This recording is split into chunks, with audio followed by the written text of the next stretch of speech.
Dieu, bonsoir à toutes, bonsoir à tous. Bienvenue dans votre émission Il est écrit. Voilà, ce soir, dans cette émission, nous allons aborder la thématique de la nouvelle naissance. Certainement, vous avez déjà entendu parler de la nouvelle naissance. Ce soir, nous allons parler de la nouvelle naissance. Peut-être autrement, peut-être c'est un rappel pour beaucoup. Et d'autres aussi vont avoir d'autres révélations, d'autres connaissances, d'autres, comment dirais-je, visions, une autre conception de la parole de Dieu, parce que on ne se lasse pas de la parole de Dieu. Voilà, soyez grandement bénis. On a fait cette émission en décalage parce que nous voulions que le maximum de personnes soient là, soient présentes. Vous êtes très nombreux à nous suivre et je tiens vraiment à saluer tous les bien-aimés, vous tous qui êtes fidèles d'abord à cette émission, à cette chaîne OETV. Et j'ai une très bonne nouvelle, avant de rentrer dans le vif du sujet, j'ai une très bonne nouvelle pour vous, chers téléspectateurs, chères téléspectatrices, messieurs, dames, hommes, femmes, frères, sœurs, enfants de Dieu, peuple de Dieu. J'ai une très bonne nouvelle pour vous. Et au jour d'aujourd'hui, OETV est en train de franchir un nouveau palier.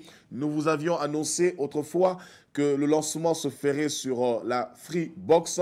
Et je vous assure, je vous garantis, nous sommes en train de travailler pour cela. Les essais sont impeccables. Nous sommes en période de test. Tous les tests semblent impeccables. Tous les voyants sont verts et un grand boulevard s'offre à nous. Et nous allons justement prendre ce boulevard afin de pouvoir diffuser très prochainement la chaîne OETV et particulièrement votre émission que vous aimez tant, l'émission Il est écrit dont vous aurez la possibilité de recevoir chez vous en direct, voilà, aussi bien via la page Facebook OETV, pour vous tous qui êtes fidèles sur la page Facebook OETV, via le site internet www.oetv.fr sur la page Le Direct. Et vous allez voir même que si vous allez sur la page le Direct, vous allez voir qu'il y a un onglet qui est posé là, positionné. Et cet onglet vous permet éventuellement, vous tous qui voulez recevoir OETV sur Free chez vous, cet onglet vous permet de rentrer vos identifiants Free pour ceux qui ont la Free Révolution. Et alors, dès ce moment, vous pourrez recevoir OETV sur vos postes de télévision en grandeur nature et en grand écran. Vous pourrez vous asseoir sur votre canapé et regarder OETV en famille. Donc, nous sommes en train de travailler pour cela. C'est pourquoi je tiens vraiment à réitérer cette annonce. Incessamment sous peu, il n'y a pas si longtemps, nous avons fait une campagne d'appel aux dons. Et cette campagne d'appel aux dons, nous bénissons Dieu pour votre générosité, pour votre amour pour le Seigneur, pour votre fidélité.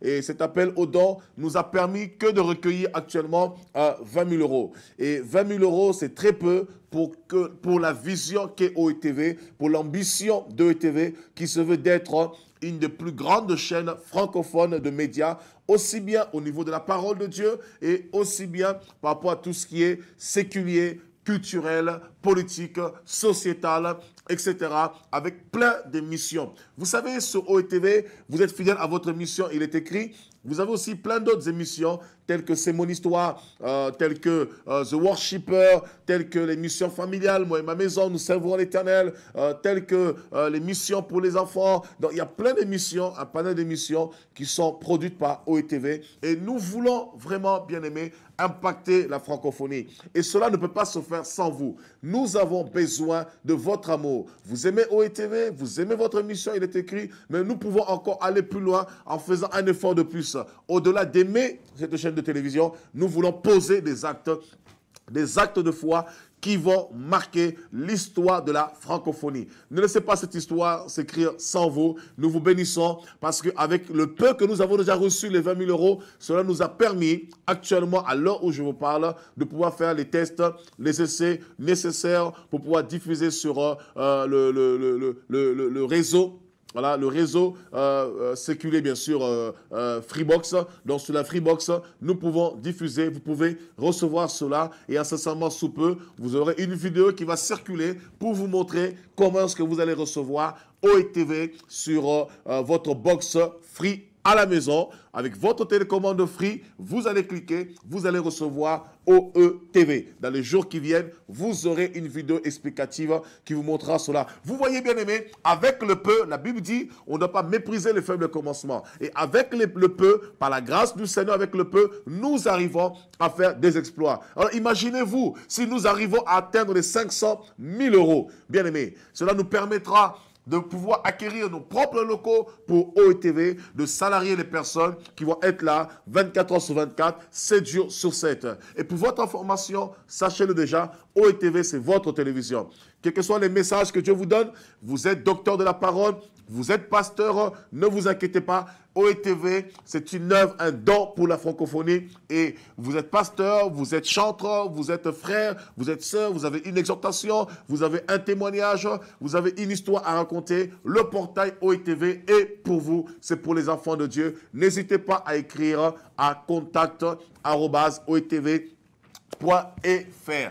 Merci. Que Dieu vous bénisse en tout cas, parce que grâce à vous, nous sommes en train d'accomplir l'extraordinaire, nous sommes en train d'accomplir le surnaturel, de sorte que ce qui paraissait jadis impossible, par la grâce du Seigneur, par votre semence, par votre amour et avec la coordination et la conjonction de toute l'équipe d'OETV, cela nous permet d'aller de l'avant, cela nous permet de croître et d'accomplir des exploits par la grâce du Seigneur. Dieu soit loué, alléluia. Alors soyez bénis, je suis dans la joie de vous recevoir comme tous les, plutôt je dirais même que je suis dans la joie que vous me recevez chez vous, comme généralement, quotidiennement, tous nos lundis.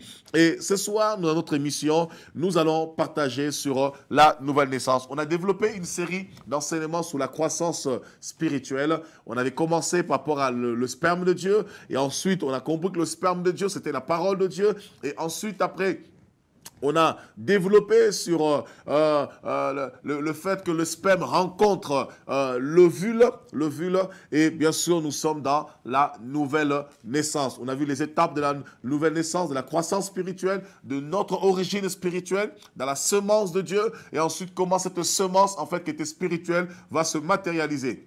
Comme la Bible le déclare dans Jean chapitre 1, verset 14, que la parole de Dieu est habitée parmi nous, pleine de grâce et de vérité. C'est-à-dire la parole de Dieu qui était esprit, qui était la semence de Dieu, elle s'est faite chair. Vous voyez, la parole s'est faite chair, la parole a pris un corps, a revêtu un corps. Et maintenant, nous allons parler là, le développement maintenant. Une fois que nous sommes nés, on arrive maintenant à la croissance spirituelle, la nouvelle naissance, et comment nous allons nous développer pour devenir des hommes et des femmes matures. Et notre vie chrétienne, notre marche chrétienne dépend de la nouvelle naissance.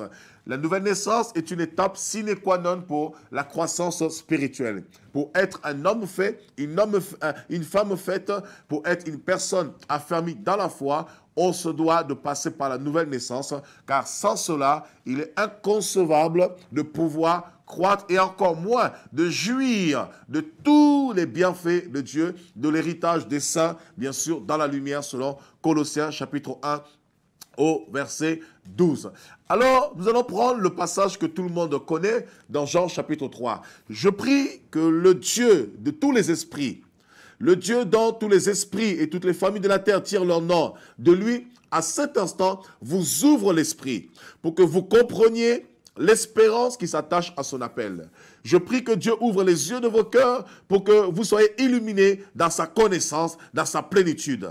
Je prie que Dieu vous donne un esprit de sagesse, un esprit de connaissance, un esprit d'intelligence, un esprit de force, de discernement, pour que vous ayez la pleine connaissance de Dieu et que vous sortiez de l'ignorance afin de posséder votre héritage et par-dessus tout votre identité. Il n'y a point pire que celui qui est méconnaissant ou méconnaissante de sa propre personne. Alors par conséquent, cette personne vivra comme un pauvre, comme un misérable, bien qu'elle soit maître de tout, bien qu'elle soit en fait littéralement héritier de tout, possédant toutes choses. Alors que Dieu vous bénisse, nous sommes dans Jean chapitre 3. Je vous demanderai de prendre vos cahiers, de suivre avec moi, de prendre vos Bibles, de prendre vos stylos, et puis nous allons partager ensemble, comme toujours dans son habitude, dans cette émission, vous avez la possibilité d'interréagir en direct.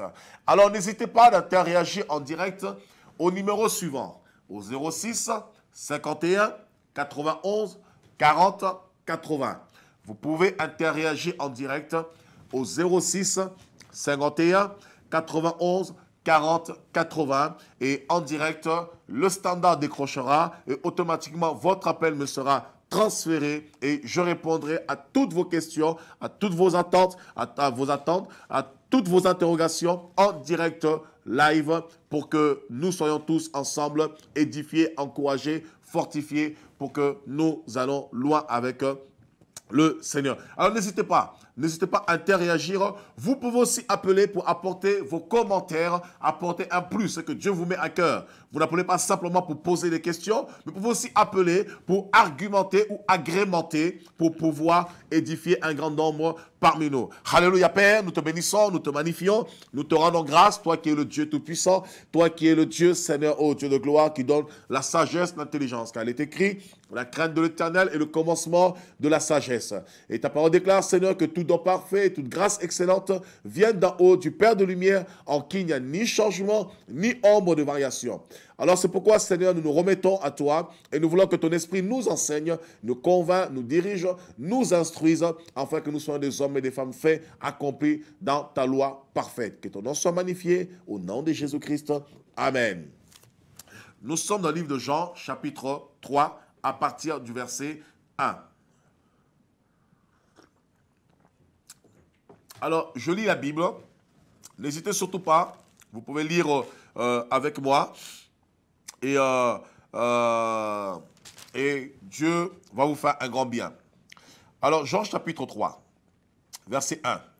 Mais il y eut un homme d'entre les pharisiens, nommé Nicodème, un chef des Juifs, qui vint lui auprès de Jésus de nuit et lui dit, « Rabbi, nous savons que tu es un docteur venu de Dieu, car personne ne peut faire ces miracles que tu fais si Dieu n'est avec lui. » Jésus lui répondit, « En vérité, je te le dis, si un homme ne naît de nouveau, il ne peut voir le royaume de Dieu. » Nicodème lui dit, « Comment un homme peut-il naître quand il est vieux? Peut-il rentrer dans le sein de sa mère et naître? » Jésus répondit, en vérité, je te le dis, si un homme ne naît d'eau et d'esprit, il ne peut entrer dans le royaume de Dieu. Ce qui est né de la chair est chair, et ce qui est né de l'esprit est esprit. Ne t'étonne pas que je te dis, il faut que vous naissiez de nouveau, le vent souffle où il veut, et tu entends le bruit, mais tu ne sais d'où il vient ni où il va. Il en est ainsi de tout homme qui est né de l'esprit. Nicodème lui dit, comment cela peut-il se faire? Jésus lui répondit, tu es le docteur d'Israël et tu ne sais pas ces choses. En vérité, je te le dis, nous disons ce que nous savons et nous rendons témoignage de ce que nous avons vu. Et vous ne recevez pas notre témoignage. Si vous ne croyez pas quand je vous ai parlé des choses terrestres, comment croirez-vous lorsque je vous parlerai des choses célestes? Verset 13. Personne n'est monté au ciel, si ce n'est celui qui est descendu du ciel, le Fils de l'homme qui est dans le ciel. Voilà un passage qui est assez énigmatique, qui est assez pragmatique pour un grand docteur de la loi qui était Nicodème. Nicodème était un docteur de la loi, il était parmi les pharisiens, c'était un chef religieux, et on le voit particulièrement dans Jean chapitre 7. Il faisait partie aussi du Sanhédrin, la cohorte, le nombre de personnes qui étaient là, les chefs religieux, parmi les chefs religieux, qui voulaient personnellement arrêter Jésus-Christ et le faire mourir. Alors ici, la Bible déclare que Nicodème viendra de nuit à la rencontre de Jésus. Et il va nous dire, il va vouloir le séduire par de belles paroles. « Oh, maître, Rabouni, Rabbi, nous savons que tu es un docteur venu de Dieu. Wouh! Parce que les œuvres que tu fais, personne ne peut le faire si Dieu n'est avec lui. » Vous voyez, il est parti, il est venu avec des paroles flatteuses pour séduire. Or, Jésus avait une mission. Jésus avait compris que tous les docteurs de la loi, les pharisiens, ils avaient la lettre. Ils avaient la connaissance. Ils connaissaient la loi, non seulement du bout des lèvres, mais aussi du bout des doigts. Ils maîtrisaient la Torah, l'écriture. Ils maîtrisaient la lettre, mais ils étaient dépourvus de l'esprit. Or, on ne reçoit que l'Esprit lorsque nous passons par la nouvelle naissance. Or, ils étaient dépourvus de l'Esprit de Dieu. Donc, ils parlaient avec leur intelligence, leur propre interprétation, bien que parfois même, ils faisaient un mélange entre leur tradition humaine et la parole de Dieu qu'on retrouve dans Matthieu chapitre 15, où Jésus leur dira clairement, vous avez annulé la parole de Dieu au profit de votre ou de vos traditions. Alors Nicodème vient auprès de Jésus, il va poser la question à Jésus et il va essayer de flatter Jésus un petit peu par les paroles. Et tout de suite, Jésus lui donne la condition. Jésus lui montre la voie tout de suite. Jésus ne passe pas par 4 chemins. Jésus dit à Nicodème, si un homme n'est né d'eau, il ne peut voir le royaume de Dieu. Vous imaginez?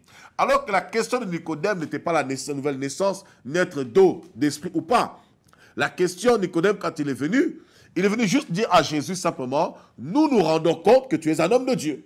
Parce que les œuvres que tu fais, personne ne peut le faire si Dieu est avec toi. Alors qu'après que Nicodème ait dit ces paroles, il n'a pas eu le temps de libérer d'autres paroles. Tout de suite, la Bible nous dit, Jésus prend la parole et lui dit, en vérité, je te le dis, si un homme ne naît d'eau, du moins de nouveau, il ne peut voir le royaume de Dieu. Alléluia. Et ensuite, il dit, Nicodème lui dira, mais comment cela peut-il se faire? Et Jésus lui dit, si un homme n'est né d'eau et d'esprit. Écoutez, nous avons parlé de la croissance spirituelle par rapport à la semence de Dieu, la parole de Dieu. Et on a vu ensuite, après, on a vu comment la naissance se produit en nous à travers la semence de Dieu, le sperme de Dieu, le spermatozoïde de Dieu plutôt, c'est-à-dire lorsque la parole est libérée, il y a le spermatozoïde qui sont rattachés à la parole, qui sont libérés, et ce spermatozoïde de Dieu vient pénétrer notre cœur, voyez, vient rencontrer notre cœur, et lorsque notre cœur se dispose, et à la conversion, il y a l'ovulation, et cette ovulation, en fait, est un fœtus, et l'état de gestation, l'état de fœtus, c'est un état où on commence à ressentir des choses. On sent que notre vie, c'est pas ça, où l'esprit met la conviction du péché, où l'esprit nous met la conviction du jugement, l'esprit met la conviction de la justice, et lorsqu'on se convertit maintenant, là, on devient maintenant un embryon. Vous comprenez? Donc, la conversion, en fait, lorsque nous nous convertissons au Seigneur, sur le plan spirituel, nous devenons un embryon. Je ne sais pas si quelqu'un m'entend. Nous devenons un embryon. Maintenant, cet embryon doit maintenant naître. Alors, comment cet embryon va naître? Il va naître maintenant avec la naissance, maintenant, c'est l'identité. Vous voyez? C'est maintenant la vie de Dieu qui va se manifester dans la personne, et c'est ce que la Bible appelle la nouvelle naissance. On va le voir tout de suite, ne vous inquiétez pas.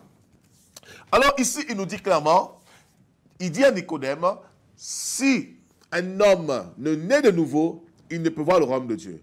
Donc Dieu fait comprendre à Nicodème, malgré toute la connaissance qu'il avait, malgré toute la sagesse humaine, l'intelligence qu'il avait, le seul moyen qu'il avait pour pouvoir changer, il fallait naître de nouveau. Or, la nouvelle naissance, ce n'est pas quelque chose qui vient de l'homme lui-même. Alors, je vous interpelle, vous tous qui n'avez pas vu les enseignements précédents, je vous invite à suivre ce OETV, particulièrement dans la rubrique « L'émission, il est écrit ». Vous allez voir la série d'enseignements sur la croissance spirituelle. On commence depuis le sperme de Dieu jusqu'à, on arrive là, à la nouvelle naissance, naître de nouveau. Donc, ce qu'il faut comprendre ici, la nouvelle naissance, ce n'est pas quelque chose qui se produit de façon humaine. On ne naît pas de nouveau parce qu'on a la connaissance.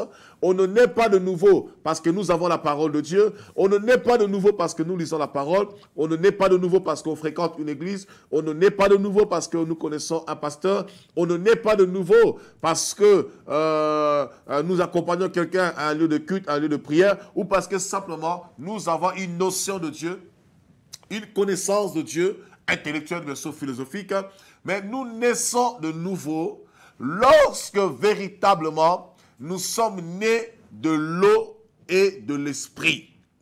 Donc, Jésus fait comprendre à Nicodème, tu as eu une naissance, la naissance humaine, la naissance de l'homme. C'est pourquoi il lui dit tout de suite, il lui dit, ce qui est d'esprit est d'esprit, et ce qui est de la chair est de la chair.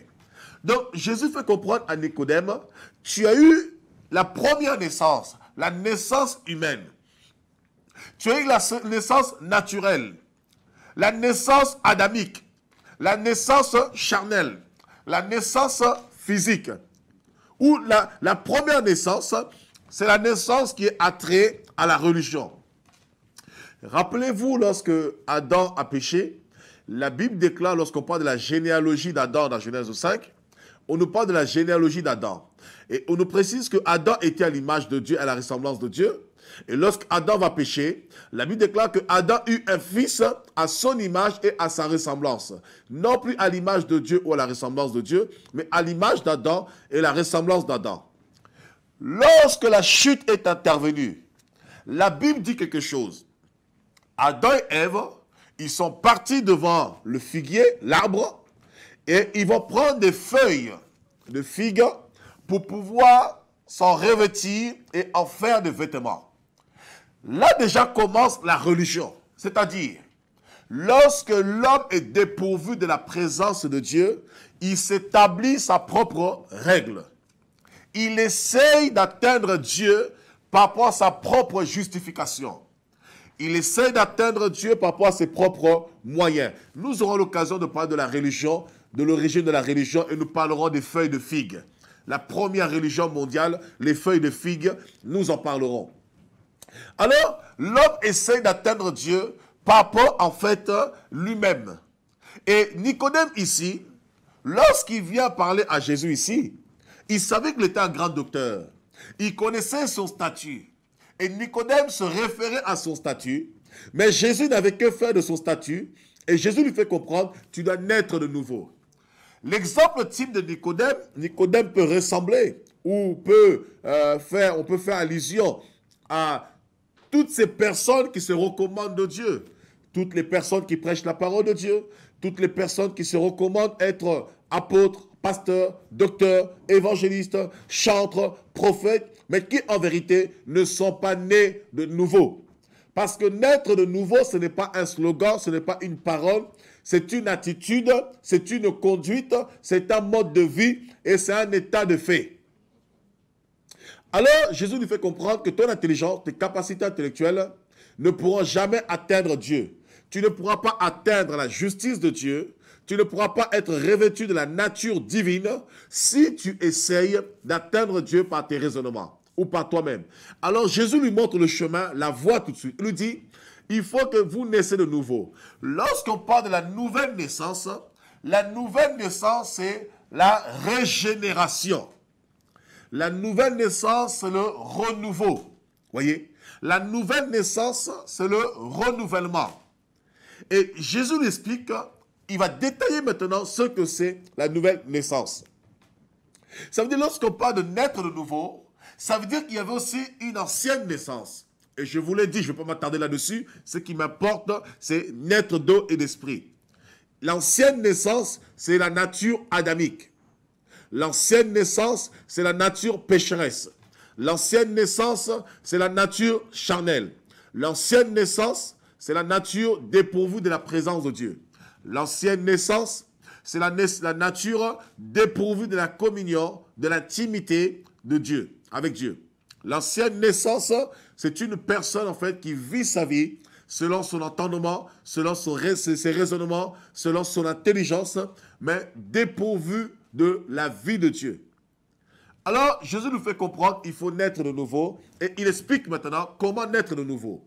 Il dit la nouvelle naissance, le renouvellement. L'homme nouveau, il parle de l'homme nouveau. L'homme nouveau, c'est celui qui est né d'eau et celui qui est né d'esprit.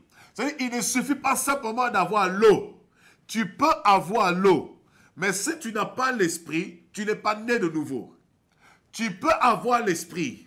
Si tu n'as pas l'eau, tu n'es pas né de nouveau. Donc, la nouvelle naissance, c'est la composition ou l'assemblage ou le mariage de l'eau et de l'esprit. S'il y a l'eau et il n'y a pas l'esprit, tu n'es pas né de nouveau. Or, pour naître de nouveau, il faut l'eau et il faut l'esprit.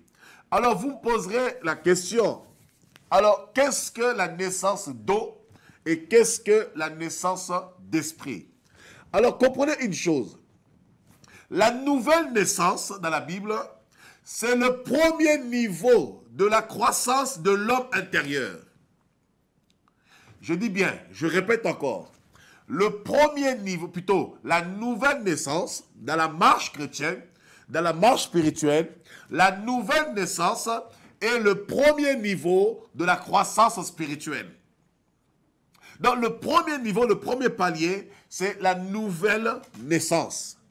Mais Dieu ne veut pas simplement qu'on s'arrête à la nouvelle naissance, le fait d'être né de nouveau. Mais Dieu veut maintenant que nous puissions atteindre un standard. Et ce standard passe par le fait que nous allons nous développer, nous allons croître. Alors il dit ici, il faut que tu naisses de nouveau. Nicodème il dit, il s'interroge, mais comment cela peut-il se faire? Dois-je retourner dans le ventre de ma mère, éventrer ma mère, rentrer dans son ventre et renaître? Je dis non, tu n'as rien compris. Tu es encore charnel. Tu as encore une vision humaine. Pourtant, son interrogation était réelle, était normale, était légitime. Parce que tu me demandes de naître de nouveau. Comment pourrais-je naître de nouveau? Parce que je suis sorti du ventre de ma mère. Je dois retourner dans le ventre de ma mère. Non. Parce que la nouvelle naissance, tu ne retournes plus dans le ventre de ta mère. Mais la nouvelle naissance, l'homme nouveau selon Dieu, c'est le fait de sortir du sein de Dieu. Tu sors du ventre de Dieu. C'est Dieu qui t'accouche. C'est Dieu qui t'enfante. Vous comprenez? Tu sors non plus du ventre de ta mère physiquement, mais tu sors du sein spirituel, du sein de Dieu. Tu sors des entrailles de Dieu. Alléluia. Tout comme Jésus est sorti de Dieu, lorsque tu passes par la nouvelle naissance, tu nais de nouveau, tu sors des entrailles de Dieu parce que tu n'es pas sorti de la conception humaine, tu n'es pas sorti du sein humain, maternel, physique, du sang humain, mais tu es sorti et tu existes, tu nais de nouveau par justement la volonté de Dieu. C'est pourquoi le verset que nous connaissons tous dans Jean 1,12, il est écrit que à tous ceux qui l'ont reçu, à tous ceux qui croient en son nom, elle a donné le pouvoir de devenir enfants de Dieu, lesquels sont nés ni de la volonté de l'homme, ni de la volonté de la chair, ni de la volonté du sang, mais de la volonté de Dieu. Alors, écoutez bien, lorsqu'on parle de naître de nouveau, il y a deux mots. Il y a le mot naître et il y a le mot nouveau. Or, Jésus dit à Nicodème, écoutez bien très bien l'enseignement. Je vous demande, vous pouvez interagir en direct. Nous sommes là, nous aimons le direct. Vous posez vos questions les plus pragmatiques possibles. Nous allons répondre à vos questions parce que nous voulons que vous soyez grandement édifiés. Alors ici, Jésus nous dit, il faut que l'homme naisse de nouveau. Or, dans la nouvelle naissance, il y a deux mots. Il y a la naissance et il y a le nouveau dans, au verset 3. Chapitre 3, au verset 3. Il y a nouveau et il y a naissance. Or, le mot nouveau ici, en grec, ça veut dire enfanter. Voyez? Enfanter ou littéralement né. Un enfant qui est né ou une personne qui a été enfantée. Vous comprenez? Ou littéralement donner naissance. Le mot nouveau ici, génao en grec, veut dire enfanter. Naître, enfanter ou donner naissance. Donc, Jésus fait comprendre à Nicodème.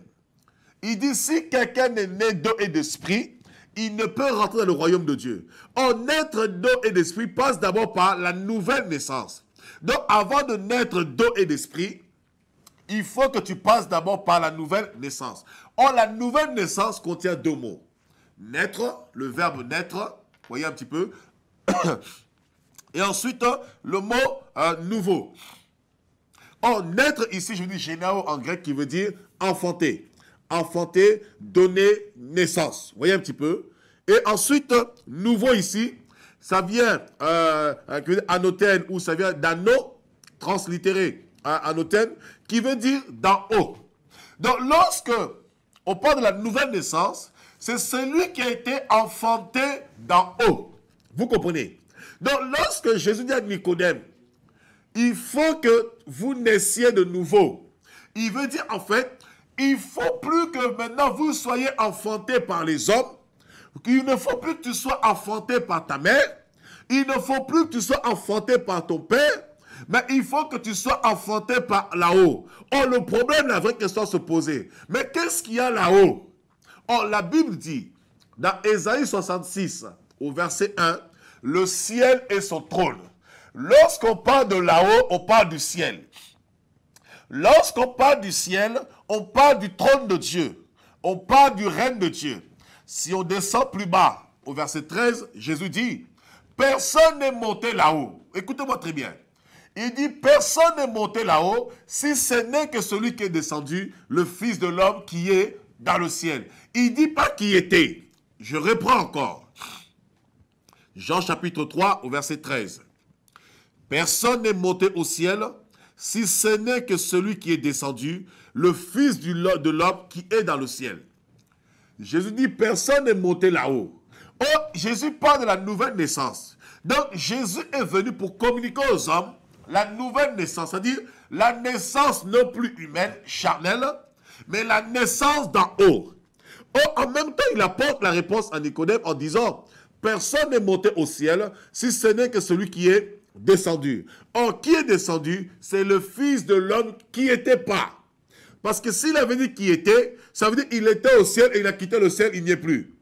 Mais pour montrer celui qui demeure toujours au ciel, il dit le Fils de l'homme qui est plutôt dans le ciel. Donc, Jésus fait comprendre que pour hériter le royaume de Dieu, il faut naître de nouveau. C'est-à-dire qu'il faut être enfanté par le ciel. C'est le ciel qui doit t'enfanter. C'est le ciel qui doit t'engendrer. Vous comprenez? Je vais vous le prouver. Allons-y. Alors, vous connaissez bien sûr le verset de Jean 1, verset 12, qui dit lequel est né. Hein, vous voyez? Lequel est né, ou bien lequel qui est enfanté. Non plus de la volonté de l'homme, non plus de la volonté de la chair, non plus de la volonté du sang, mais de la volonté de Dieu. Mais je vais vous montrer quelque chose simplement, ça va vous aider, parce que Jésus est notre modèle parfait. Il est l'exemple parfait à suivre. Alors, nous sommes juste après le baptême de Jésus. Alors, nous sommes dans Jean, chapitre 3.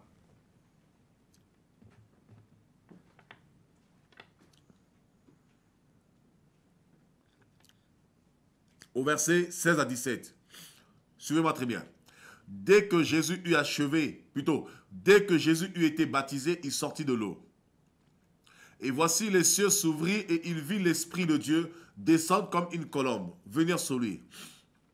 Et voici une voix fit entendre des cieux ces paroles.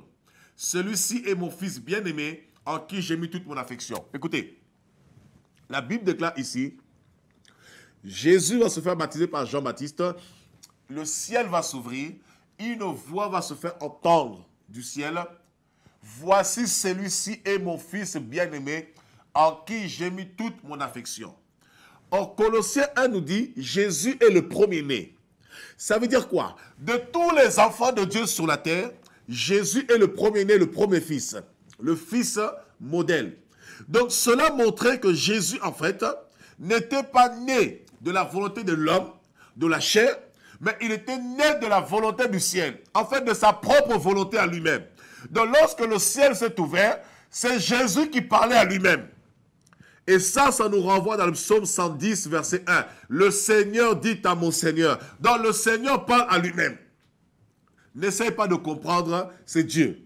Dieu, il faut croire. La foi, il faut croire. Si tu essaies de comprendre comment Dieu est au ciel, il est sous la terre, il parle sous la terre, il parle aussi au ciel en même temps, et celui qui est au ciel, il parle à celui qui est sous la terre, c'est Dieu lui-même, c'est comme ça, c'est la puissance de Dieu, c'est l'omniscience de Dieu, l'omnipotence de Dieu, voilà, et ne cherche pas à comprendre, crois seulement au nom de Jésus-Christ. C'est par la foi que nous croyons que l'univers a été créé par sa puissance et non par le Big Bang. Alors Jésus nous fait comprendre, il faut naître d'en haut. Ah, mes amis. Alors, maintenant, Nicodème va se poser la question. Parce qu'il comprend maintenant là où Jésus veut l'amener. Et il dit, mais comment cela va se faire? Tu veux que je naisse d'en haut. Mais moi, je ne suis pas d'en haut. Moi, je ne viens pas d'en haut parce que celui qui m'a mis au monde est de la terre. Et la personne qui m'a mis au monde physiquement, c'est ma mère. Alors, qu'est-ce que tu veux dire par là? Est-ce que je dois retourner dans le ventre de ma mère pour recevoir l'identité d'en haut? Vous comprenez? Donc, ça veut dire que Nicodème pensait que pour atteindre le ciel, il fallait retourner dans le ventre de sa mère. Ça veut dire littéralement retourner auprès des hommes. Ça veut dire un homme ne peut pas te faire naître de nouveau. C'est Dieu seul qui te fait naître de nouveau. C'est pourquoi Jésus a dit à Simon-Pierre, rappelez-vous, dans Matthieu 16, verset 18, lorsque Simon-Pierre dira à Jésus, nous savons que tu es le Christ, le Fils du Dieu vivant. Jésus dit, heureux sois-tu, Simon-Pierre, car ce ne sont ni la chair, ni le sang qui t'ont révélé ces choses. Voyez un petit peu. Il dit ni la chair, ni le sang. C'est pour dire, c'est des choses que tu ne peux pas comprendre par les raisonnements humains. C'est quelque chose que l'intelligence humaine ne peut pas enseigner. C'est quelque chose que la connaissance humaine ne peut pas apporter. C'est quelque chose que l'entendement humain charnel ne peut pas saisir parce que c'est les choses de l'esprit. On ne comprend que les choses de l'esprit par l'esprit parce que l'esprit lui-même sonde les profondeurs de Dieu. Et c'est là où Nicodème était confus. Et comme Jésus a compris que Nicodème a eu un blocage, il va pousser encore le bouchon plus loin pour essayer de l'aider. Il dit, bon, comme tu ne comprends pas qu'il faut naître d'en haut, puisque effectivement, tu n'as pas d'échelle pour monter en haut. Puisque lorsque Jésus a parlé de la naissance d'en haut, Nicodème a fait allusion tout de suite à l'échelle de Jacob. Mais le problème, c'est qu'à ce moment-là, il n'y avait pas d'échelle pour atteindre le ciel. Est-ce qu'il fallait monter jusqu'au ciel et redescendre sur la terre? Alors Jésus essaie de l'aider. Jésus lui dit, ne t'étonne pas que je te dis. Ouais. Il dit, ne t'étonne pas que je te dis, il faut que vous naissiez de nouveau. Car si un homme n'est né d'eau et d'esprit, voilà notre enseignement. Si un homme n'est né d'eau et d'esprit, il ne peut voir le royaume des cieux. Donc Jésus lui fait comprendre maintenant, Nicodème, tu dois naître d'eau. Pour naître d'en haut, pour naître de Dieu, pour sortir des entrailles de Dieu, parce qu'on est sorti du ciel, des entrailles de Dieu, du sein de Dieu, du ventre de Dieu, du poumon de Dieu. Pour sortir des entrailles de Dieu, il faut que tu reçoives la parole, il faut que tu reçoives l'eau, il faut que tu reçoives l'esprit. Donc il faut que tu sois engendré par la parole, ou tu sois enfanté par la parole. Ça veut dire quoi littéralement? Lorsqu'on parle de la nouvelle naissance, c'est le fait de naître d'eau. Et la naissance d'eau, c'est le fait de recevoir la parole de Dieu. Allons-y dans Jacques, chapitre 1. Nous allons comprendre et nous allons continuer notre enseignement. Donc, il y a maintenant Jésus apporte en détail, c'est la naissance d'eau. De la nouvelle naissance, on passe à la naissance d'eau et la naissance d'esprit. Donc, ça veut être enfanté par l'eau et être enfanté par l'esprit, puisqu'on parle de la naissance. Nous sommes dans Jacques, chapitre 1. Voilà, Jacques, c'est juste après Hébreu.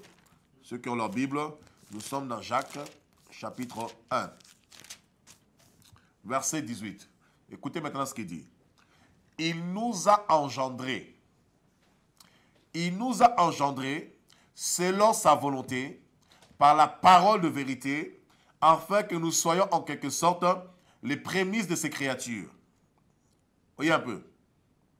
On dit, il nous a engendrés selon sa volonté, par la parole de vérité, afin que nous soyons en quelque sorte les prémices de ces créatures. C'est-à-dire que la nouvelle naissance prend forme, prend vie, lorsque nous recevons la parole de Dieu. Parce que c'est la parole qui nous engendre. Voyez. Et Jésus dit, si tu ne nais d'eau et d'esprit, tu ne peux hériter le royaume de Dieu. Tu ne peux être sauvé. Donc, Jésus lui fait comprendre que tu as eu une naissance. La naissance que tu as, c'est une naissance terrestre. Oh, il y a un problème. Celui qui est né de la terre, il est voué à la destruction. Parce que la terre, plutôt la naissance de la terre, va finir par se détruire. Parce que la Bible déclare qu'un jour nous mourrons, dans 1 Corinthiens 15. Et notre corps qui est corruptible retournera à la terre. Donc tout ce qui est de la terre est passager. Tout ce qui est de la terre va passer avec fracas. Tout ce qui est de la terre va être embrasé. Tout ce qui est de la terre va disparaître. Or, la Bible déclare, les choses spirituelles sont éternelles. Dans 2 Corinthiens chapitre 4, lorsqu'il dira, si notre homme extérieur se détériore, notre homme intérieur se renouvelle chaque jour en vertu de celui qu'il a créé. Donc celui qui est né d'en haut, il subsistera éternellement parce que la Bible déclare qu'au ciel, les voleurs ne peuvent rentrer, les escrocs ne peuvent rentrer, la rouille ne peut pas atteindre le ciel. La Bible déclare que le ciel, l'atmosphère des hommes, la terre passeront. Mais le royaume de Dieu subsistera éternellement parce que le royaume de Dieu, c'est un royaume éternel. C'est un royaume inébranlable. Donc voilà pourquoi il est primordial de naître de nouveau, ou littéralement de naître d'en haut. C'est-à-dire, lorsque tu acceptes la parole de Dieu, la parole de vérité, c'est alors que la parole de Dieu maintenant produit la nouvelle naissance en toi. La parole de Dieu vient produire la foi en toi. Pourquoi? Parce que la Bible déclare que c'est par la foi que nous reconnaissons que l'univers a été créé par Dieu. C'est par la foi que nous reconnaissons que le monde a été créé par Dieu.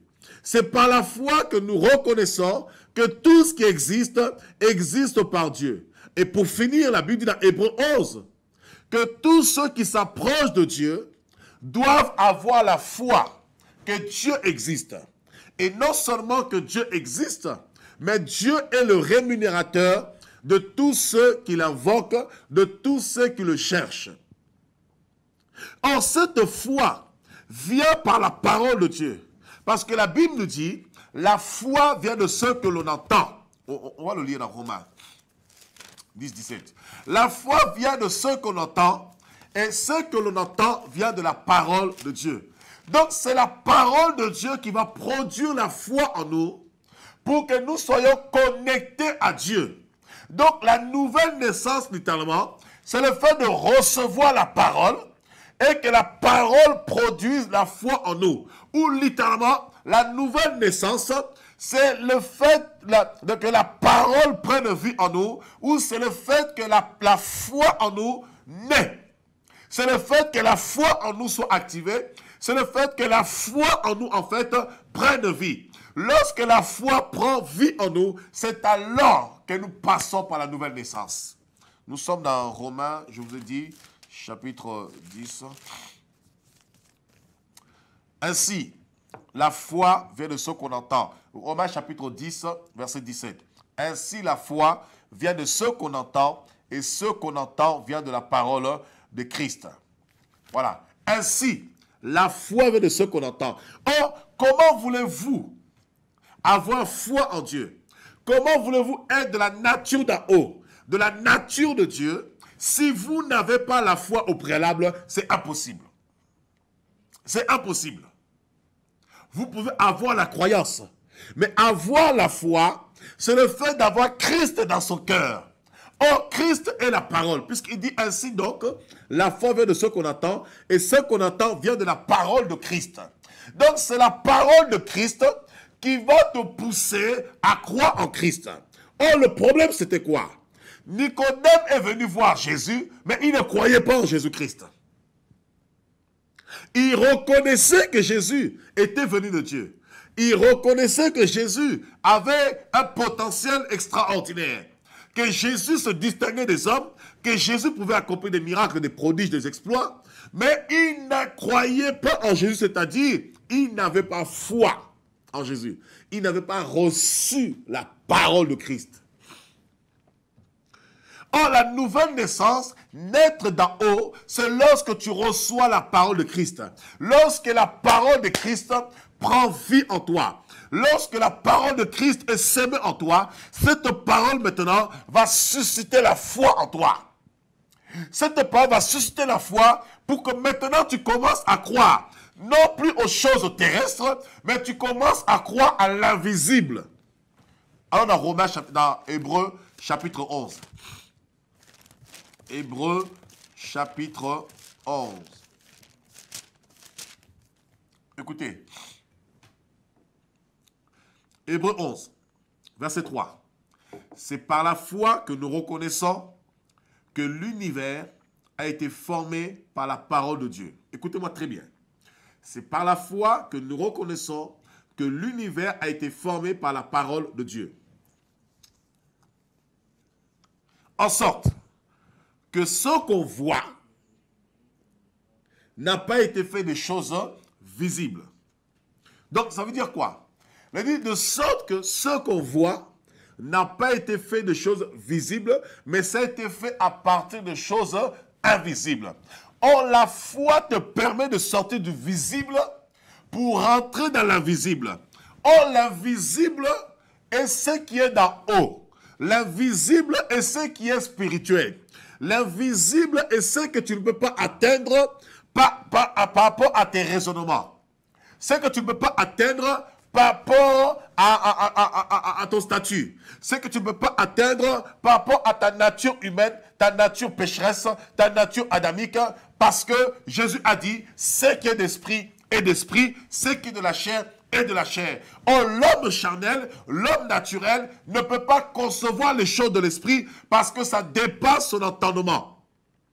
C'est pourquoi lorsque vous parlez de Dieu aux gens, les gens en fait vous répugnent, les gens vous rejettent, les gens vous méprisent. Pourquoi? Parce qu'ils sont incapables de concevoir les choses de l'esprit. C'est seulement alors lorsqu'ils se disposent à recevoir la parole de Christ, c'est alors que la foi naît en eux. Et lorsque la foi prend place en eux, c'est alors qu'ils peuvent maintenant concevoir les choses de l'esprit. Alléluia. C'est pourquoi tu peux être à l'église tous les jours, mais tu n'es pas né de nouveau.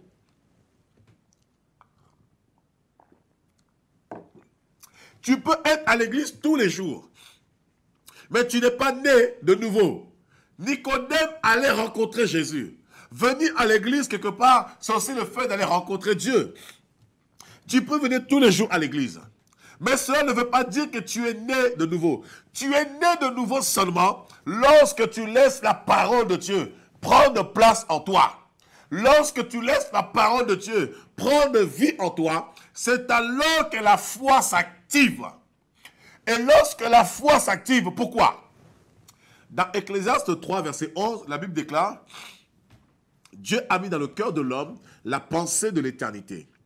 Or, la pensée de l'éternité que Dieu a mis dans le cœur de l'homme, cette pensée de l'éternité, c'est cette mini-foi que Dieu a mis, ce qui fait que l'homme, même s'il n'a pas Dieu, il a quand même une conception, vous voyez un petit peu, pas de l'éternité, mais il a une conception de la longévité. Il a une conception un petit peu de vouloir vivre longtemps. Vous voyez un petit peu, il a cette conception de pouvoir en fait penser à l'avenir. Vous voyez un petit peu. Mais le problème c'est que cette foi maintenant prend vie lorsqu'on accepte la parole de Christ, la pensée de l'éternité que Dieu a mis dans l'homme. Cette pensée de l'éternité maintenant se transforme en ce qu'on appelle la foi. Et cela se fait qu'avec la parole de Dieu. Et lorsque la parole de Dieu prend vie en toi, c'est alors que la foi prend place. Je vais encore vous aider. Nous sommes dans Jean chapitre 4. Vous connaissez cette histoire avec la femme samaritaine. Jésus s'entretient avec une femme samaritaine. Et regardez bien cette histoire qui est si merveilleuse, bien aimée. La femme, en fait, voit Jésus. Jésus lui demande à boire. On va aller directement droit au but. Voilà, verset 7. Une femme de Samarie vint puiser de l'eau. Jésus lui dit, donne-moi à boire. Car ses disciples étaient allés à la ville pour acheter des vivres. La femme samaritaine lui dit, comment toi qui es juif, me demandes-tu à boire? À moi qui suis une femme samaritaine. Écoutez bien. Jésus demande à cette femme samaritaine à boire. La femme samaritaine lui dit, comment toi qui es juif, me demandes-tu à boire? Moi qui suis samaritaine. Verset 10. Jésus lui répondit. Écoutez bien la réponse de Jésus. Si tu connaissais le don de Dieu, parce que avoir la parole de Dieu, c'est le don de Dieu. Devenir enfant de Dieu, c'est un don. C'est un pouvoir que Dieu donne. C'est un don de Dieu. Dieu donne ce don-là à tout homme. Mais tout homme ne comprend pas forcément ce don. Et ce don ne se manifeste pas et ne prend pas vie dans la vie de tout homme, malheureusement. Il dit, si tu connaissais le don de Dieu et qui est celui qui te dit, donne-moi à boire, tu lui aurais toi-même demandé à boire et il t'aurait donné de l'eau vive. Waouh! Jésus dit à la femme samaritaine, si tu connaissais le don de Dieu et celui qui te demande à boire, toi-même tu lui aurais donné de l'eau. Voyez? Toi-même tu lui aurais demandé à boire et il t'aurait donné de l'eau vive. Donc, Jésus fait une distinction entre l'eau que la femme puisait et l'eau vive. Vous voyez un petit peu. En fait, quand on parle de l'eau vive, c'est l'eau de vie, l'eau qui apporte la vie. Ce n'est pas l'eau de vie que vous achetez à Carrefour, l'eau qui apporte la vie. Là, Jésus parle il utilise le langage humain, mais en même temps, ce langage humain est codifié. Le langage spirituel. Ça, c'est un langage HTML. Pour ceux qui sont informaticiens, ça, c'est un langage HTML. Vous comprenez? Il faut comprendre l'encodage, la profondeur de l'encodage. On n'est pas dans du CMS, on est dans du HTML. C'est un codage encore poussé, mes amis. Alors, écoutez bien. Seigneur lui dit cette femme, tu n'as rien pour puiser. Vous voyez un peu, lorsque la parole commence à prendre vie en toi, tu commences toi-même à commencer à poser des questions sur des choses invisibles.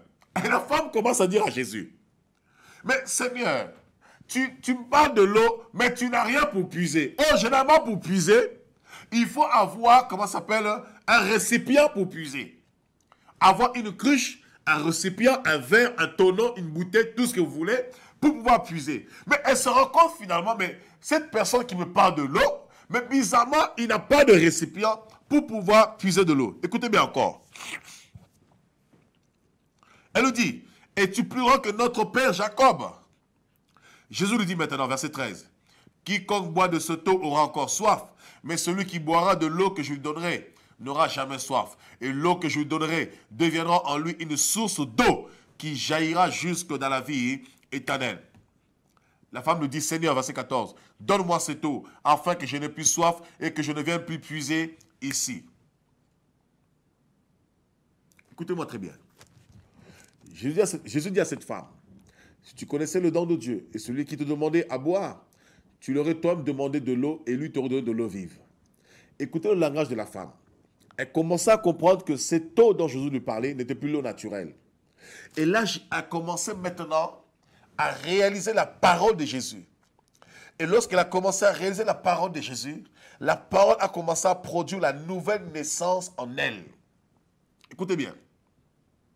La femme nous dit, mais où est ta cruche pour puiser de l'eau? Et Jésus dit, l'eau que moi je te donnerai deviendra en toi une source de vie qui jaillira jusque dans l'éternité. Donc la parole a tellement pris place en elle. La femme n'a plus réfléchi. Elle est même partie plus loin. Parce que pendant que Jésus parlait, il n'y avait qu'un seul puits. Il n'y avait pas deux puits pour que Jésus puisse puiser de l'eau et lui donner de l'eau. Il n'y avait qu'un seul puits. Mais bizarrement, la femme oublie le puits de Jacob. La femme oublie l'eau qu'elle voulait prendre. Mais la femme nous dit maintenant, donne-moi l'eau que tu as. Mais la question que je vous poserai, mais quelle eau Jésus avait, puisque Jésus lui parle de l'eau. Mais le problème, c'est que Jésus qui parle de l'eau, il n'avait pas de cruche. S'il avait une cruche, un récipient avec lui, on pouvait supposer qu'il avait de l'eau dans sa cruche ou dans ce récipient. Mais il n'avait pas de l'eau dans sa cruche, il n'avait pas de cruche avec lui, il n'avait pas d'eau physiquement avec lui. Mais en fait, littéralement, Jésus lui parlait de la parole qui sortait de sa bouche. Parce que la parole qui produit la foi en toi, cette parole est éternelle. Dans Matthieu 24, 35, Jésus dira, le ciel et la terre passeront, mais mes paroles ne passeront pas. Or, seules les paroles de Dieu, en fait, demeurent jusque dans l'éternité. Parce que son nom est la parole de Dieu. Et Jésus est la parole. Et la parole subsiste éternellement. Tout s'arrêtera, mais la parole ne s'arrêtera pas. La naissance d'eau ici, ce n'est pas l'eau du baptême dans vos baignoires ou bien au lac. Non. Ici, c'est la parole de Dieu. Et regardez bien le cheminement de la chose. Juste après, elle dira à Jésus, lorsque Jésus dira, va chercher ton mari, elle va dire à Jésus, es-tu prophète? Ça veut dire quoi? La parole qu'elle a reçue, la parole a produit la foi en elle, et cette parole l'a conduit à l'identité de Christ. Donc, la nouvelle naissance, la naissance d'eau, c'est la parole que tu reçois qui te conduit à la révélation de ce qui est d'en haut. Ah, power.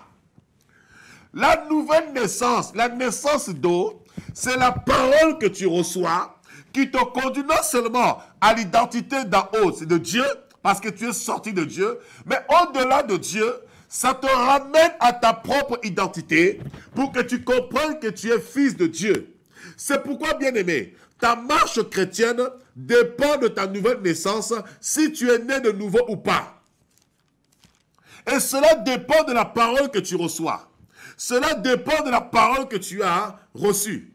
Si la parole que tu reçois est une parole qui est complètement à côté, dans ce cas, c'est une parole qui n'apportera pas le changement dans ta vie. Oui, nous avons un appel en direct. C'est-à-dire, tout dépendra de la parole que tu as reçue. Oh, bien-aimé. C'est très important de comprendre cela. Et si tu ne comprends pas cela, tu ne pourras jamais avancer. Tu ne pourras jamais évoluer dans ta vie. Jamais. Oui, allô, bonsoir. Non, c'était pas une question, mais il n'y a pas de son. Hein. Il n'y a pas de son, il n'y a pas d'image. Oui, allô? Oui. Ah, on nous appelle pour dire qu'il n'y a pas de son, il n'y a pas d'image. Je ne sais pas si vous recevez le son, vous recevez l'image chez vous. Alors, écrivez-nous. Nous sommes en direct. Nous sommes en direct. Alors, on nous signale qu'il y a un problème technique. Il n'y a pas de son, il n'y a pas d'image. Si vous recevez le son chez vous, faites-nous signe. Si vous recevez l'image chez vous, faites-nous signe. Nous sommes en direct. N'hésitez pas à appeler. Voilà, l'équipe technique va régler ce problème. Mais nous continuons l'enseignement. Et ceux qui nous suivent éventuellement via le site internet, cette vidéo sera rediffusée par la suite. Alors, je vous disais, bien-aimés, la Bible nous dit ici quelque chose d'important, de merveilleux. La Bible nous relate ici, cette femme va avoir une révélation de Jésus. Elle va comprendre que Jésus est prophète. Mais au-delà du fait que Jésus est prophète, elle va réaliser que Jésus est le Messie. Vous comprenez? Ah, mon ami. C'est pourquoi ta marche chrétienne dépend de l'enseignement que tu as reçu, de la parole que tu as reçue. Quel est l'évangile que tu as reçu? Est-ce un évangile édulcoré? Est-ce qu'un évangile dilué ou un évangile pur? Est-ce que tu as reçu la parole authentique de Dieu? Parce que ta marche dépendra du message que tu as reçu, de l'enseignement que tu as reçu. Donc on voit ici que la naissance d'eau, c'est le fait de recevoir la parole de Dieu et que la parole produit la foi en nous. Lorsque la parole produit la foi en nous, c'est alors maintenant nous sommes nés de nouveau. C'est alors que nous sommes maintenant enfants de Dieu par la foi. Et au-delà de la naissance d'eau, Jésus dit maintenant, il faut maintenant la naissance d'esprit. Pourquoi? Lorsque tu es né d'eau, maintenant il faut que tu aies la marque de Dieu, le sceau de Dieu, il faut que tu aies le cachet de Dieu, il faut que tu aies l'empreinte de Dieu. Alors cela passe maintenant par quoi? Cela passe par le fait tout simplement de recevoir l'esprit. La naissance d'esprit. Écoutez bien. Lorsque Jean-Baptiste va baptiser les personnes, il dira, moi je vous baptise d'eau. Il dit, moi je vous baptise d'eau, mais celui qui vient après moi, il vous baptisera de Saint-Esprit et de feu. Il dit, il vous baptisera de Saint-Esprit et de feu. Donc, il faut maintenant le baptême du Saint-Esprit. Or, c'est quoi le baptême du Saint-Esprit? Nous sommes dans Éphésiens, chapitre 1, au verset 13. Éphésiens, chapitre 1, verset 13. Je parle de la nouvelle naissance et à partir de la semaine d'après, nous allons parler maintenant du développement de l'homme nouveau, la croissance de l'homme nouveau. Nous sommes dans Éphésiens, chapitre 1, verset 13. En lui, vous aussi, après avoir entendu la parole de la vérité, l'évangile, vous voyez, on dit quoi? Après avoir, en lui, vous aussi, après avoir entendu la parole de vérité, l'évangile de votre salut, en lui, vous avez cru et vous avez été scellés du Saint-Esprit qui avait été promis, lequel est un gage de notre héritage pour la rédemption de ceux que Dieu s'est acquis pour célébrer sa gloire. Écoutez bien, mes amis. La Bible dit ici, vous aussi, en lui vous aussi, après avoir entendu la parole de vérité, l'évangile de votre salut, en lui vous avez cru et vous avez été scellés du Saint-Esprit qui avait été promis. La Bible dit que nous avons été scellés du Saint-Esprit qui avait été promis. Ça veut dire lorsqu'on accepte la parole, pas le baptême de Jean-Baptiste, lorsqu'on accepte la parole de Dieu, lorsqu'on accepte Jésus, lorsque la parole de Dieu produit la foi en nous, parce que c'est la parole qui produit la foi. Lorsque la parole produit la foi en nous, automatiquement, nous avons aussi la naissance d'esprit. C'est-à-dire, automatiquement, nous sommes aussi scellés du Saint-Esprit. Et la Bible déclare ici que le Saint-Esprit, la naissance d'esprit, c'est le sang de Dieu. C'est le fait de recevoir l'esprit. Donc, la naissance d'eau, c'est le fait de recevoir la parole. La naissance d'esprit, c'est le fait de recevoir le Saint-Esprit en soi. Mais on ne reçoit seulement le Saint-Esprit qu'après avoir reçu la parole de Dieu. Tout comme le baptême d'eau, c'est-à-dire par immersion, est précédé par la foi, le fait d'accepter Jésus, tout comme la foi aussi précède le baptême du Saint-Esprit. Lorsqu'on accepte la parole de vérité, l'évangile du salut, automatiquement, lorsque la foi prend vie en nous, maintenant Dieu vient apposer son esprit en nous. Dieu vient nous sceller de son esprit. En fait, vous allez mieux comprendre maintenant. Regardez bien. Lorsque Dieu a créé l'homme, la Bible déclare Dieu a parlé. Dieu a dit créons l'homme à notre image, à notre ressemblance. Lorsqu'il va créer l'homme, cette parole a donné une forme humaine qui était l'homme. Mais le problème, c'est que l'homme était né physiquement, mais il lui manquait quelque chose. Il lui manquait la naissance de l'esprit. Or, comment la naissance de l'esprit est venue? Lorsque Dieu lui-même maintenant a soufflé dans l'homme. Lorsque Dieu a soufflé dans l'homme, l'homme est devenu une âme vivante. Ça veut dire quoi? L'homme a pris vie. C'est-à-dire que maintenant la vie de Dieu a pris place en lui. Donc la naissance d'esprit, c'est pour que la vie de Dieu prenne place en nous. La naissance d'eau, c'est le fait que la foi naît en nous, la foi prend place en nous, et par la foi, en fait, nous réalisons l'existence de Dieu, que nous sommes sortis de Dieu, que nous sommes enfants de Dieu. Maintenant, la naissance d'esprit, c'est le fait d'être marqué du sceau de Dieu, de l'empreinte de Dieu. Et maintenant, l'esprit en nous, nous communique la vie de Dieu. C'est pourquoi Jésus a dit, il est avantageux pour vous que je m'en aille. Parce que si je ne m'en vais pas, le Saint-Esprit ne viendra pas. Or, lorsque le Saint-Esprit viendra, il vous conduira. C'est-à-dire, il produira la vie. Il vous conduira dans la vérité. Il prendra ce qui est de moi pour vous l'annoncer. Or, ce qui est bizarre, avant que l'Esprit vienne, les apôtres étaient nés d'eau. Jean chapitre 15. Dans Jean chapitre 15, regardez quelque chose.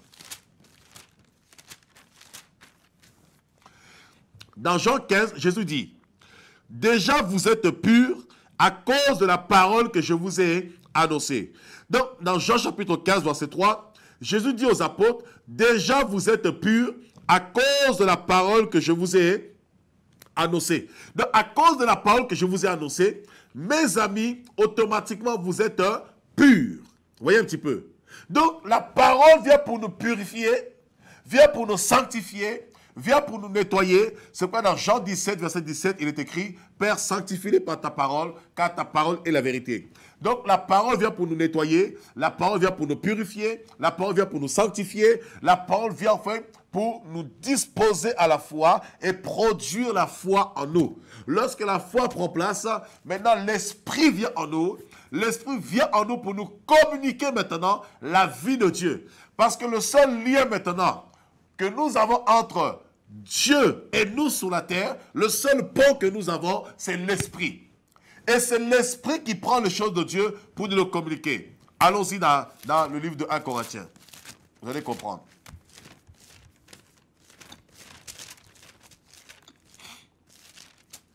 1 Corinthiens chapitre 2, verset 9. Mais comme il est écrit, ce sont des choses que l'œil n'a point vues, que l'oreille n'a point entendues, et qui ne sont point montées au cœur de l'homme. Des choses que Dieu a préparées pour ceux qui l'aiment. Dieu nous les a révélées par l'Esprit. Écoutez bien, car l'Esprit sonde tout. Ah, écoutez très bien. Car l'Esprit sonde tout, même les profondeurs de Dieu. Qui donc parmi les hommes connaît les choses de l'homme, si ce n'est l'Esprit de l'homme qui est en lui. Donc on comprend les choses de l'homme parce que nous sommes aussi d'une nature humaine, d'une nature charnelle. Donc comme nous avons une facette d'homme, on comprend les hommes. De même personne ne connaît les choses de Dieu si ce n'est l'Esprit de Dieu. Or, nous n'avons pas reçu l'Esprit du monde, mais l'Esprit qui vient de Dieu, afin que nous connaissions les choses que Dieu nous a données par sa grâce. Vous comprenez? Vous pouvez lire le reste pour votre instruction. Donc, il nous fait comprendre, nous ne pouvons que comprendre les choses de Dieu par l'Esprit de Dieu. Donc, la naissance d'Esprit, c'est pour que nous soyons connectés à Dieu. Ça n'a rien à voir avec le parler en langue, tout ça, ça n'a pas de sens. Ça n'a rien à voir du tout. Le parler en langue, c'est un don. Ce n'est pas la naissance d'esprit et encore moins le baptême de l'esprit. Le baptême de l'esprit ici, la Bible est claire.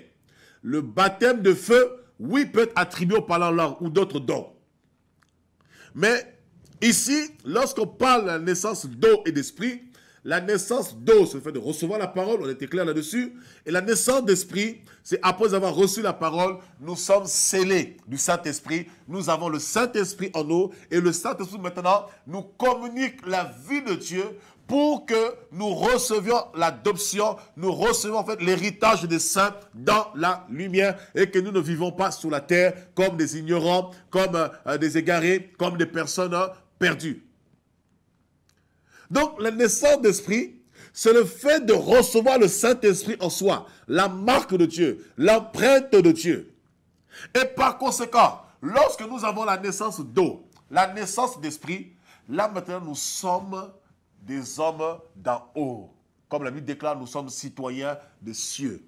C'est alors maintenant nous sommes non plus des hommes d'en bas, parce que tu peux recevoir la parole, mais tu restes toujours un homme d'en bas. Lorsque tu reçois l'eau, comme les apôtres, ils ont reçu la parole, Jésus leur a dit, vous êtes purs par ces paroles que je vous ai annoncées, mais il leur manquait l'esprit. C'est pourquoi Jésus leur a dit, il est avantageux pour vous que je m'en aille. Et dans Luc 24, 49, il leur dira d'attendre à Jérusalem, jusqu'à ce qu'ils reçoivent ce que le Père leur a promis, le Saint-Esprit. Et quand le Saint-Esprit va descendre sur eux, ils vont être transformés à des hommes nouveaux. La transformation totale. C'est-à-dire, il faut la parole et l'esprit. Ça va faire un mille-check, un combiné, qui va faire que maintenant, nous allons être une nouvelle personne, un homme nouveau, né, non plus selon la volonté de l'homme, mais né maintenant avec l'identité de Dieu, un citoyen d'en haut, un homme non plus terrestre, mais un homme d'en haut. C'est pourquoi Jésus a dit, ce qui est d'en haut est d'en haut, ce qui est d'esprit est d'esprit. D'ailleurs, regardez bien quelque chose. Lorsque vous êtes un homme d'en haut, ça veut dire quoi, mon ami? Ça veut dire que ta vie devient une vie extraordinaire. Ça veut dire que ta vision n'est plus terrestre, ta mentalité n'est plus terrestre, tes raisonnements ne sont plus terrestres. Ça veut dire que ta manière de vivre doit correspondre à là-haut, doit correspondre à l'identité des hommes de Dieu, des femmes de Dieu, à l'identité des enfants de Dieu. C'est-à-dire que tu n'es plus en fait un homme ordinaire. Le fait que tu naisses d'en haut, tu deviens un homme extraordinaire. Tu es un homme particulier. Tu es un homme, une femme spéciale. Et la Bible dit quelque chose ici, dans Jean, toujours chapitre 3, au verset 31. La Bible nous dit quelque chose de très merveilleux, dans Jean 3, verset 31. Regardez ce que la Bible déclare ici. C'est Jésus qui parle. Il dit quoi? C'est lui qui vient d'en haut et au-dessus de tous. C'est lui qui est de la terre et de la terre. Il parle comme étant de la terre. C'est lui qui vient du ciel au-dessus de tous. Ha! C'est lui qui vient d'en haut et au-dessus de tous. Oh, je dis à quelqu'un, lorsque tu viens d'en haut, tu es au-dessus de tout. Parce que lorsque tu es d'en haut, Parce que, et c'est ça, écoutez bien, c'est tellement simple. Ce qui est en haut et au-dessus ou pas. C'est aussi simple que ça. Si je mets cette tasse en hauteur, si je mets ma Bible qui est là, voilà, ma Bible qui est ici et la tasse qui est ici, vous-même de vous à moi, la tasse est au-dessus. Donc, il dit, celui qui est d'en haut est au-dessus de tout. Et celui qui est de la terre, il a un langage terrien. Ça veut dire quand tu es d'en haut, quand tu es passé par la nouvelle naissance, ton langage change, ta pensée change, ta vision change, ta conception change, ta manière de parler change. Tout en toi change totalement, littéralement, parce que tu ne parles plus avec un langage des hommes, mais tu parles avec un langage spirituel. Et les gens auront du mal à te saisir, ils auront du mal à te comprendre, non pas parce que tu ne veux pas être semblable à eux, mais c'est parce que tu es au-dessus, tu as une longueur d'avance. C'est pourquoi Jésus a dit à Simon-Pierre, tu es Pierre, et sur ce roc, je bâtirai mon église. Et les portes de séjour des morts ne prévaudront pas contre elle. Les portes de séjour des morts ne prendront pas de l'avance. Ça veut dire quoi? Ce qui est de la terre n'aura pas d'avance sur toi. Tu auras toujours la supériorité. Tu auras toujours un point d'avance. Tu seras toujours en avance par rapport aux autres. Quand les autres arrivent au point A, toi tu es déjà au point B. Quand ils arrivent au point B, toi tu es au point C. Quand ils arrivent au point C, toi tu es au point D. C'est-à-dire littéralement, tu seras toujours en avance.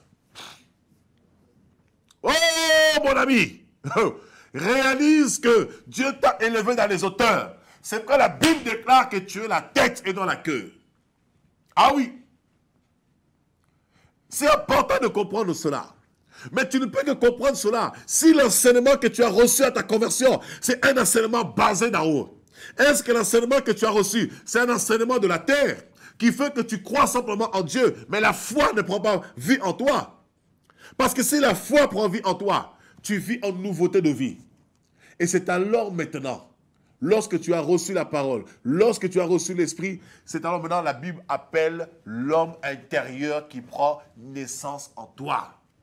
Un nouvel homme, l'homme d'en haut, un nouvel homme prend naissance en toi.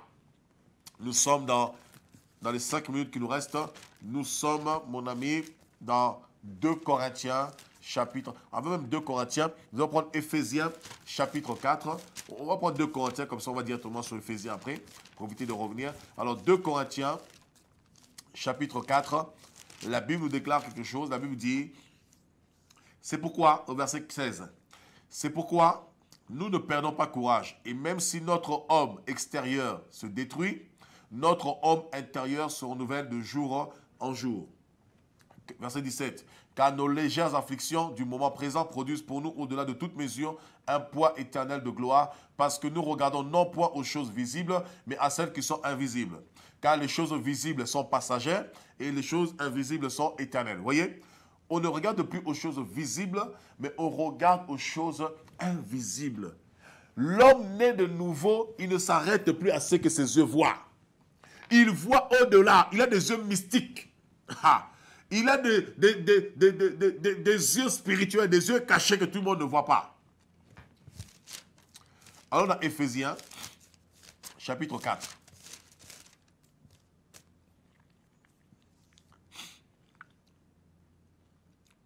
Versets 23 à 24. À être renouvelé dans l'esprit de votre intelligence et à revêtir l'homme nouveau créé selon Dieu. Voyez? Dans une justice et une sainteté que produit la vérité. C'est pourquoi renoncer au mensonge, que chacun de vous parle sur la vérité à son prochain, car nous sommes membres les uns des autres. Si vous vous mettez en colère, ne péchez point, que le soleil ne se couche pas sur votre colère. Voyez un petit peu. Donc, l'homme nouveau, c'est l'homme créé selon Dieu. C'est-à-dire l'homme d'en haut. C'est l'homme que Dieu enfante. Que l'homme Dieu au monde, lorsque seulement cet homme reçoit la parole, et quand il reçoit la parole, l'esprit vient en lui, Dieu lui donne l'esprit, et cet homme devient un homme nouveau, un homme d'en haut.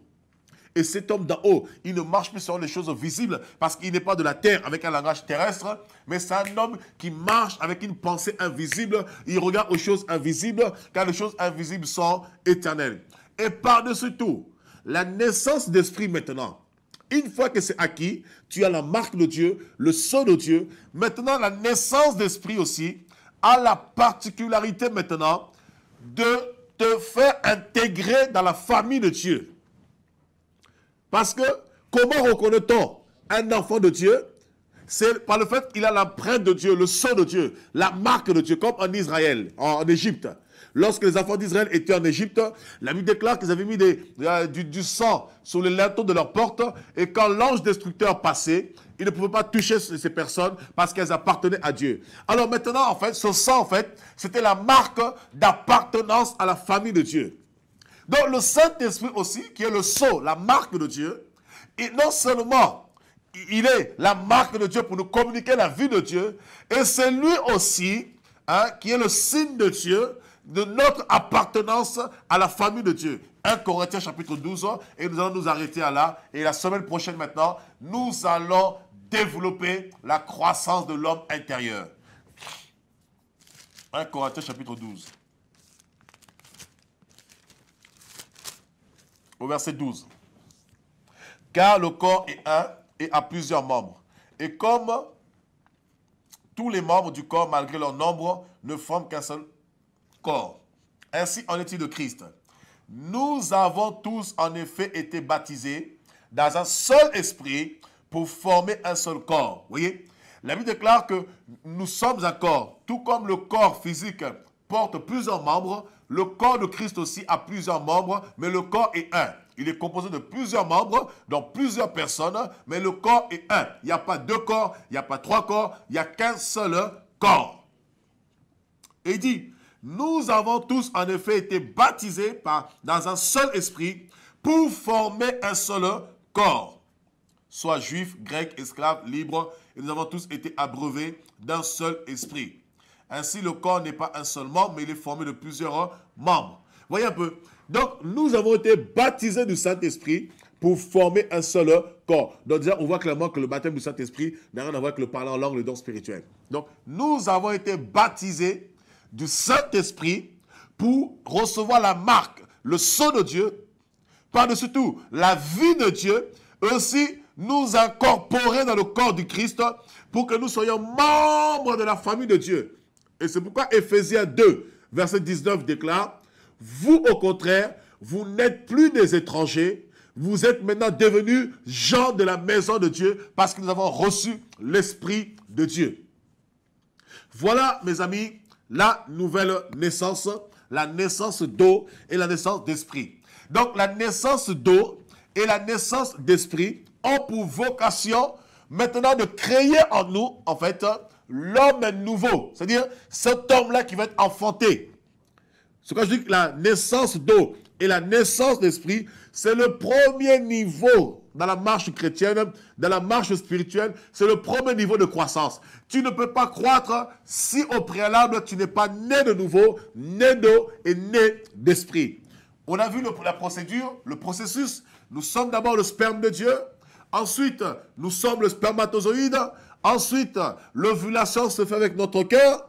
Et ensuite, nous sommes enfantés. Lorsque nous sommes enfantés, c'est ce que la Bible appelle naître d'eau et d'esprit. C'est alors qu'on devient maintenant l'accouchement, on devient maintenant un homme né d'en haut, un homme né de nouveau, né d'en haut. Et une fois qu'on est né d'en haut, on reçoit la vie de Dieu, on reçoit la nature de Dieu, on reçoit le caractère de Dieu. On ne s'arrête plus aux choses visibles, mais on regarde aux choses invisibles.